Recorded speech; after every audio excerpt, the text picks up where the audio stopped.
Morning બધાને જય શ્રી કૃષ્ણ.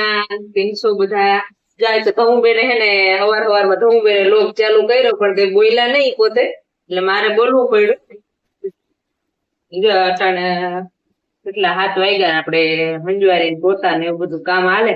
ધમુબેન તો બધે જ છેલ્લે ઉઠ્યા. મામા ઉઠી ગયા પણ ધમુબેન છે એની પાછળ ઉઠ્યા. અને ધમુબેન જો નાના નાનીમાં સાંજે આપણે કેતા હતા ને બાજામાં લીમડો ફેરવવાનો દઈ લીધો ને જો લીમડો ફેરવે હે વા બધા ટીના હવારમાં ઉઠીને ભૂગી ગઈ જો વા હાલી છે ધોડી છે.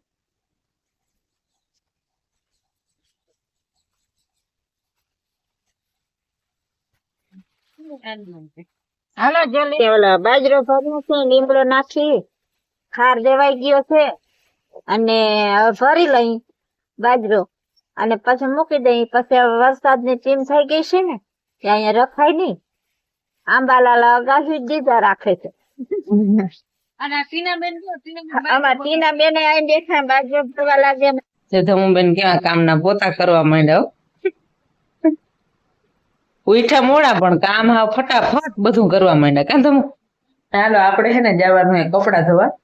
ધમુબેન કે હાલો હું પોતા કરી દઉં, તમે જાઓ કપડા ધોવા અને નાની માહી કે હાલો નાની માહી કે હું કરી લઉં વાસણ. કે કામ ભાગમાં આવી ગયો હમણાં ફટાફટ છૂટી ગઈ.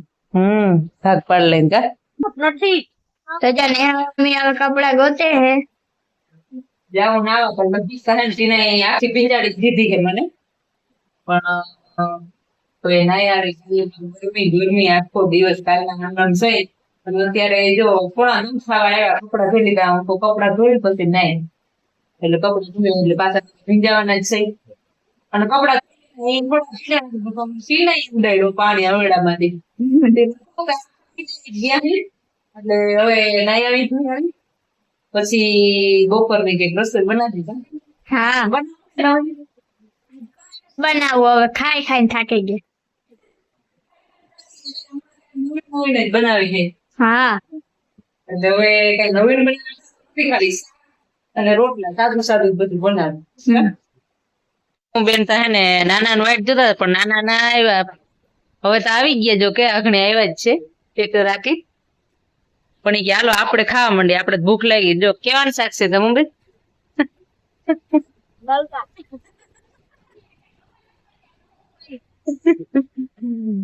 તુરિયાનું શાક ને રોટલા ને ડુંગળી કેરીનું કાચું અને મમરી કેતા હતા નઈ, ચોખાના લોટની વેફર અને નાના હારું જો ગોળ. ગલકાન તુરિયામ નથી ખબર પડતી, પાઠ ભણાવો જો ભાઈ. હાલો ખાવા માંડી. રોટલા કેવા થઈ જાય? દેશી ભાષા દેશી ભાષા જેવી મજા નથી નઈ. હા આ બધા અંગ્રેજી બોલે, અંગ્રેજી વયા ગયા ને અંગ્રેજી મૂકતા ગયા તો એ બધા બોલે અંગ્રેજી કા લેતા ગયા. હાલો જો અત્યારે બધા ઉઠી ગયા અને ચા પાણી નાસ્તો બધા કરી લીધા. 4 વાગી ગયા તા અને માંડવી ફોલાવી તો એ માંડવીને કોણ બધા જો ચોખા કરતા હતા.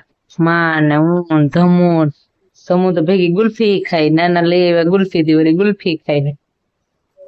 જો આપણે માંડવી સુખી કરી માતા ફટાફટ કરવા જ માંડ્યા. ડાયરેક્ટ ગયા તા ગામમાં નાગણી આવ્યા માતાજીની નિવેદન લાગતી. માતાજીની બહુ જ ભાવે આમાય માતાજી.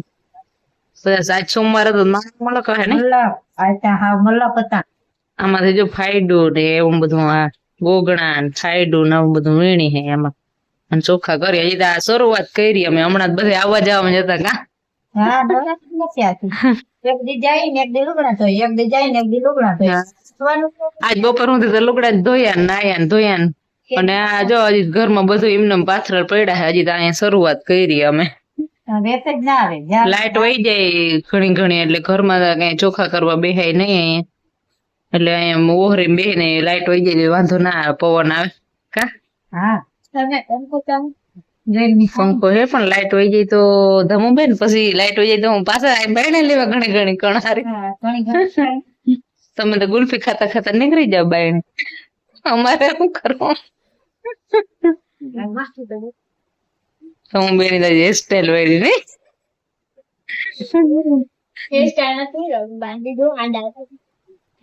ના ના હેરસ્ટાઈલ જેવું લાગે, હેરસ્ટાઈલ વાળી.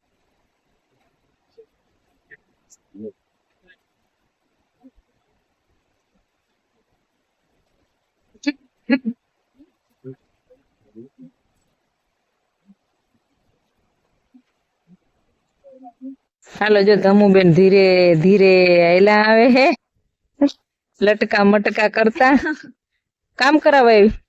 શું કેવાય આને? નાના પૂછજે શું કેવાય? છાલપત્રી. નાના પૂછ શું કેવાય?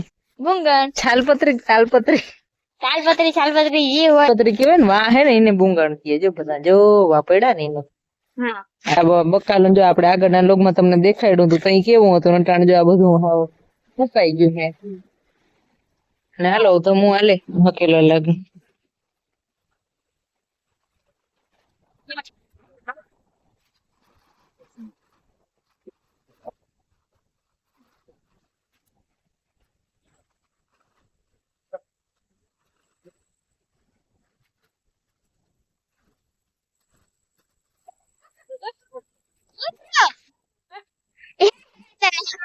પગમાં છછંદર આવી. એક વખત કરું.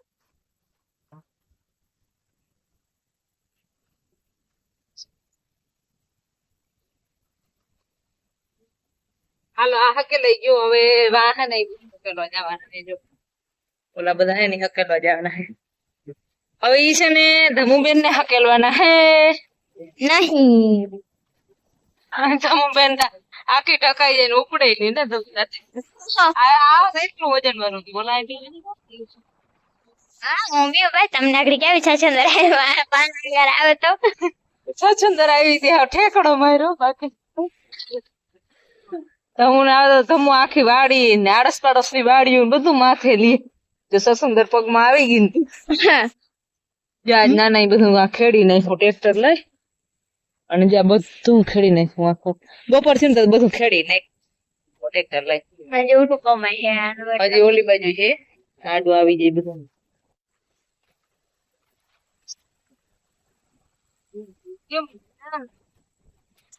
નીચે વહી જા.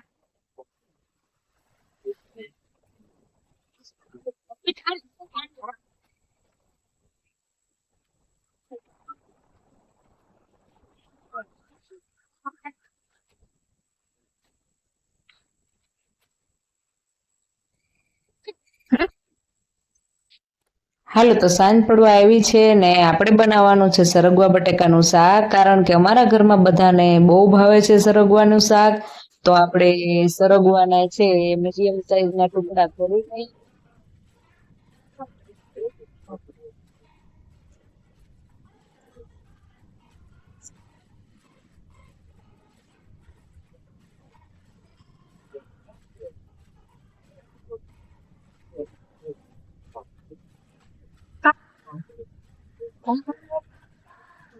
ચાલો તો સરગવાનું કટિંગ તો થઈ ગયું, અને હવે આપણે લઈ લીધા છે બટેકા, અને હવે આપણે જો બટેકાને પણ સુધારી લઈએ.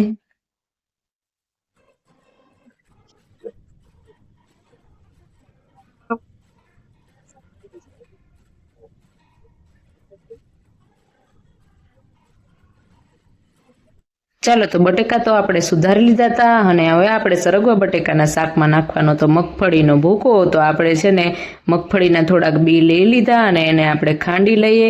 પછી એનો જે ભૂકો છે એ આપણે શાકમાં નાખવાનો છે. ત્યારબાદ આપણે લઈ લીધું કુકર, અને કુકરમાં નાખી દીધો સરગવો, અને સાથે નાખી દીધા બટેકા. હવે આપણે જો એને બાફવાના છે તો એમાં છે ને થોડુંક પાણી છે એડ કરી દઈએ. તો આપણે જો એની સાથે એમાં પાણી નાખી દીધું છે, જે પ્રમાણે હોય સરગવો અને બટેકા એ મુજબ આપણે છે પાણી નાખી દેવાનું એમાં. અને સાથે એડ કરી દીધું છે મીઠું. મીઠું સ્વાદ અનુસાર છે નાખી દેવાનું. પછી જો આપણે કુકરને કરી દીધું બંધ અને ગેસ સ્ટવને કરી દીધું ચાલુ. બટેકા અને સરગવાને આપણે બાફવાના છે. ચાલો તો ગેસ સ્ટવ કરી દીધો આપણે બંધ અને બટેકા અને સરગવો છે એ બફાઈ ગયો છે. અને આપણે જો ચમચો એક લઈ અને છે ને કુકરમાં રહેલી જે વરાળ છે એ કાઢી લઈએ. તો જો આ ટ્રીક તમને કેવી લાગી જરાક જણાવજો કમેન્ટમાં, કુકરમાંથી વરાળ કાઢવા. ચાલો તો સરગવો સરસ રીતે બફાઈ ગયો છે. તો સરગવાને આપણે કાઢી લઈએ એક અલગ વાટકામાં અને બટેકાને પણ અલગ રાખીએ. અને સરગવો અને બટેકા બાફા છે એનું પાણી છે એ આપણે નાખી દેવાનું નથી, એને પણ આપણે શાકમાં છે એડ કરવાનું છે, જેથી શાક છે એ સ્વાદિષ્ટ બને. પછી આપણે લઈ લીધો છે ચણાનો લોટ, કારણ કે ચણાનો લોટ છે આપણે શાકમાં નાખવાનો છે, એટલે 2 ચમચી જેટલો ચણાનો લોટ લઈ લીધો છે. ત્યારબાદ આપણે હલવાઈમાં જો નાખી દીધું તેલ અને ગેસ સ્ટવ કરી દીધો ચાલુ. તો તેલ ગરમ થઈ જાય પછી આપણે એમાં મસાલા એડ કરશું. તો તેલ ગરમ થઈ ગયું છે અને આપણે એમાં રાઈ એડ કરી દીધી છે. તેના પછી આપણે એમાં જીરું નાખી દીધું છે. ત્યારબાદ આપણે તેમાં થોડીક હિંગ નાખી છે અને પછી એમાં નાખી દીધો છે મગફળીનો ભૂકો અને ચણાનો લોટ હતો તે એમાં એડ કરી દીધો અને ફટાફટ તેને હલાવી નાખવાનું છે, નહીંતર એ બળી જશે. એટલે નાખી અને સીધું એને હલાવી નાખવાનું છે. અને ગેસ સ્ટવ છે એ થોડોક ધીમો રાખવાનો છે અને એ બળી ના જાય ચણાનો લોટ ને એના માટે છે આપણે પહેલાં છે ને સરગવાનું પાણી છે એમાં નાખી દેવાનું છે અને પછી ત્યારબાદ એમાં બટેકા છે એ ઉમેરી દેવાના છે. બટેકા એડ કરીને એને કરી લીધું મિક્સ અને થોડોક નાખી દીધો હળદરનો પાવડર અને ચટણી અને સ્વાદ અનુસાર મીઠું નાખી દીધું છે. પછી એને મિક્સ કરી લઈએ, થોડીક વાર રહેવા દઈએ અને ત્યારબાદ તેમાં નાખી દેવાનો છે સરગવો અને થોડું પાણી સરગવાનું હોય તો એ પણ એમાં એડ કરી દેવાનું છે. પછી તેને સારી રીતે મિક્સ કરી દઈએ અને 2-3 મિનિટ માટે રહેવા દઈએ. તો ચાલો સરગવાનું મસ્ત મજાનું સ્વાદિષ્ટ શાક થઈ ગયું છે તૈયાર. અને અમે આમાં કોઈ વધારાના મસાલા ઉમેર્યા નથી, કારણ કે અમારા ઘરમાં કોઈને વધારાના મસાલા છે એ ભાવતા નથી. જમવાનું હે ને બધું અહીંયા લઈ લીધું અને હું અને ધમુબેન છે ને બધાને પેલા બેહી ગયા. ધમુબેન જ જો નીંદર આવે, બધાને બરકી થાય કે કોઈ આવ્યો નહીં તો અમે બેહી ગયા ફટાફટ બધાને પેલા. જારજી હરગવન હેક ખાય અને કેવું બેનું હરગવન હેક એકદમ મસ્ત મસ્ત બેન તમો બહુ મસ્ત. સ્પાઈસી એકદમ મસ્ત બેન સ્પાઈસી આંગળા સાટી જાય બહુ સ્પાઈસી એમ તો મુજે ધમો આંગળા સાટી જાય એવું. હા તારા હાચે નહીં રાત મસ્ત બેનું લાગે, આંગળા સાટવા માંડી ધમો. હાલો જો અત્યારે હે ને વાગી ગયા છે 10:15 અને જો ધમુબેન ને નીંદર થાય એમ તો ફૂલ આવતી હતી, પણ વળી એની મમ્મી ને ફોન આવી ગયો એટલે અહીં બેસી ગયા. નહીં ધમુ? હા. નીંદર આવે ને તો હુઈ જાય ને, પણ અહીંયા હું બેઠી. તમે એક જીતી વાત કરું અમે અને નાની માઈ હે ને ચેલેન્જ મારી હતી. નહીં ધમુ બધાને કહી દે હું છું. પેલા કાટલે હુઈ જાય કામ કરી નાની માં વાતો કરતા રહ્યા તા હુઈ ગયા. નાની માનું અલગ કામ હતું ને મારું ને ધમુનું બેનું અલગ કામ હતું. ઈ એનું કામ પતાવીને ફોન વાતો કરતા રહ્યા ને તો અમે ચેલેન્જ જીતી ગયા ને. હાલો તો હવે બધાને શું કહેવાનું છે? ગુડ નાઈટ, જય શ્રી કૃષ્ણ, શુભરાત્રી. દ્વારકાધીશ બધાને ખુશ રાખે.